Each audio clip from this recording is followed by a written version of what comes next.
नमस्ते आप सभी को। इस समय मैं आजमगढ़ में मौजूद हूँ। यहाँ पर अंतर्राष्ट्रीय एयरपोर्ट को लेकर के धरना चल रहा है। दरअसल सरकार चाहती है यहाँ पर अंतर्राष्ट्रीय एयरपोर्ट बने। आजमगढ़ में खिरिया का बाग है, वहाँ पर आंदोलन चल रहा है, लेकिन गांव वालों का कहना है कि हमें एयरपोर्ट नहीं चाहिए, क्योंकि इस एयरपोर्ट के बनने से यहाँ पर तमाम जो पीछे मौजूद आप तस्वीरें देख रहे हैं, खेत खलियान घर बगीचे सब उजड़ जाएंगे। लगभग 700 एकड़ के आसपास ज़मीन एक्वायर होगा।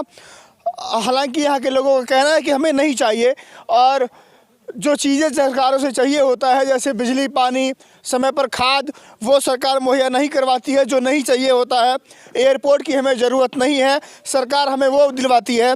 जबकि इस समय गाँव में किसानों को खाद की भारी किल्लत है, सरकारों का ध्यान वहाँ नहीं जाता है। यही वो जगह है जहाँ पर देखिए कि दिन भर आंदोलन चलता है और फिर शाम को लोग घर चले जाते हैं। ठंड का माहौल है।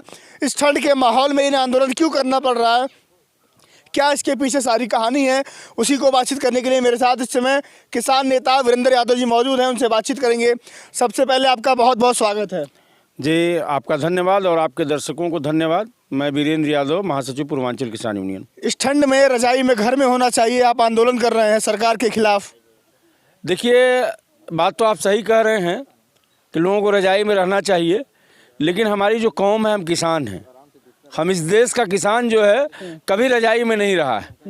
हम अभी रात में भराई भी कर रहे हैं। गेहूं की भराई का सीज़न है, हम लोग रात में भराई कर रहे हैं, दिन में धरना दे रहे हैं और लगातार इस मूवमेंट में लड़ रहे हैं। इसलिए लड़ रहे हैं कि सवाल जो है हमको अपनी ज़मीन बचाने का है, और हम अपने ज़मीन बचाने की लड़ाई लड़ रहे हैं। और यह ज़मीन हमारे जीवन का आधार है, जीने का आधार है। पिछले आप समय में देखे होंगे कि जब लॉकडाउन के वक्त पूरे देश की जीडीपी गोता खा गई, -23.9 पे चली गई, तो उस समय खेती की जो जीडीपी थी वो धन 3.5 थी। उसी समय आप याद करिए कि उसी समय इस देश के पूंजीपति और इस देश के कारपोरेट इस बात को समझ गए कि सब पे तो हमने कब्जा कर लिया, लेकिन उसकी जीडीपी माइनस में गई। खेती एक ऐसी चीज़ है, ये एक ऐसा सेक्टर है जहाँ खेती की जीडीपी धन 3.5 पे है। उसी समय लॉकडाउन के समय इस देश में जो अडानी अंबानी की नौकरी करता है इस देश का प्रधानमंत्री, उससे उन्होंने योजना बनवाया, 3 काला कानून पार्लियामेंट में पास कराया जबरिया, और किसानों की ज़मीन छीनने का पूरा योजना बनाई गई। जब 13 महीना तक किसान जो है लड़ता रहा, और इस देश का वह मगरूर प्रधानमंत्री जो इस बात को रात के 8 बजे आके कहता था कि 500 1000 का नोट लीगल टेंडर नहीं रहा, नोटबंदी कर दिया, हजारों लोग लाइन में मारे गए।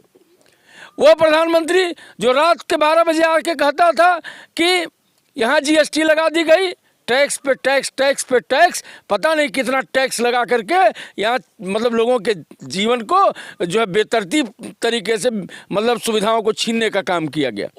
अगर इस आपने देखा कि 13 महीने किसानों की लड़ाई चली और 700 से ज़्यादा किसानों ने अपनी शहादत दी।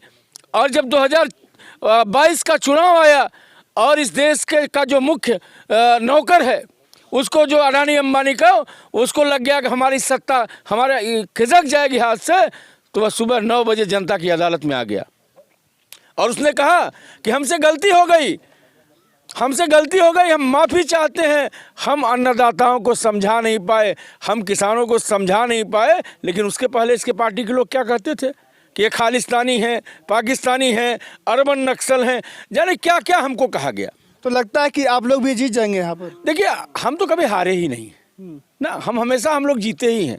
नोटिस पर नोटिस आने की बातचीत चल रही है। एडीएम कह रहे हैं कि जो जमीन नहीं देगा जबरदस्ती उसका बैनामा नहीं करेगा, अधिग्रहण हो जाएगा। मैं उसी आलोक में कह रहा हूँ कि पार्लियामेंट ने पास कर दिया, राष्ट्रपति ने कानून बना दिया, और हमने लड़ के पूरे कानून को होल्ड करा, वापस करा दिया। वापस करा कि नहीं करा? हम वही किसान हैं। मैं कह रहा हूँ कि जो मगरूर प्रधानमंत्री, तानाशाह प्रधानमंत्री कुछ किसी का नहीं सुनता था, उसे हमको सुनना पड़ा। और कम नहीं उसने किया, बोल्डर गाड़ा, कील गाड़ा, क्या क्या जो दीवार खड़ी कर दी, हमारे लोगों को ढकेलवा दिया, भाजपा के गुंडों से पिटवाया किसान नेताओं को, किसान जो गाजीपुर के बॉर्डर पे। तो इसने जो है मतलब कितने उत्पीड़न के बावजूद हम डटे रहे, हम लड़ते रहे और हम जीते। और यहाँ भी हम कहना चाहते हैं कि ये इनका जो मास्टर प्लान है, ये मास्टर प्लान किसके लिए है? यहाँ से 100 आदमी भी पूरे आजमगढ़ जनपद से रोज विदेश नहीं जाता। इसके बाद एयरपोर्ट बना रहे हैं, ये एयरपोर्ट नहीं बना रहे हैं, ये अडानी अंबानी के लिए एक जगह बना रहे हैं कि अडानी अंबानी के लोग कैसे आएंगे और पूर्वांचल में जो दोनों एक्सप्रेस वे के बीच में जो उपजाऊ ज़मीन है यहाँ से लखनऊ तक, वो कैसे लूटी जाएगी, इसकी योजना बनाने का काम ये कर रहे हैं। सरकार लगता है कि आप लोग को ज़बरदस्ती एयरपोर्ट दे रही है क्या? भैया हमने कभी एयरपोर्ट मांगा ही नहीं, हमने एयरपोर्ट नहीं मांगा और कभी आजमगढ़ के लोगों ने एयरपोर्ट की डिमांड नहीं किया। हमने मांगा इनसे क्या? हवाई पट्टी तो है ना बगल में। भाई हवाई पट्टी देखिए, जो हवाई पट्टी बनी थी ऊसर बंजर ज़मीन थी, एक दौर में बड़ा दिल दिखाते हुए यहाँ के किसानों ने 2004 में दिया था।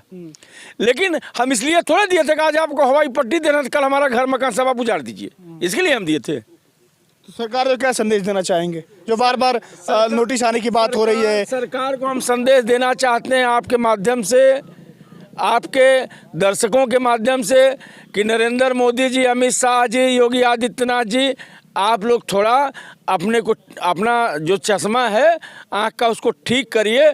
किसान अपनी ज़मीन अगर नहीं देना चाहता है तो ज़बरदस्ती उसकी ज़मीन आप छीनने का काम मत करिए। एयरपोर्ट बन जाएगा तो रोजगार मिलेगा, सर्कल रेट बढ़ जाएगा, आजमगढ़ का नाम हो जाएगा, विदेशी हवाई जहाजें उतरेंगी। अच्छा, आपको जानकारी है कि 7 साल में जो है कितना सर्किल रेट बढ़ा है? पिछले 6 साल से सर्किल रेट रुका हुआ है, नहीं बढ़ा। बनारस में रिंग रोड बन रहा है, वहाँ 6 साल से सर्किल रेट नहीं बढ़ा है। सर्किल रेट रोड नहीं बढ़ेगा इससे ना, सर्किल रेट नहीं। दूसरी चीज़, रोजगार कहाँ मिलेगा? कई लोग एयरपोर्ट पर नौकरी करते हैं और कितने लोगों को रोजगार छीनेगा? नहीं, रोजगार कितने, अगर 50 लोगों को रोजगार देंगे तो 500 लोगों का रोजगार छीनेंगे, 1000 लोगों का रोजगार छीनेंगे, तो कहाँ रोजगार दे रहे हैं? आप बगल में जाइएगा, मंडी देखिए, मंडी देखिए बगल में, जिस तरह की सब्जी मंडी है इस तरह की मंडी बनेगी? या ये पूरा उपजाऊ इलाका है, यहाँ से लोग जो है मतलब अच्छा खासा उत्पादन करते हैं और ये उत्पादन करके जो है, यही तो मुख्य बात है कि अडानी अंबानी जो उपजाऊ ज़मीन है उसको जो है छीनना चाहते हैं।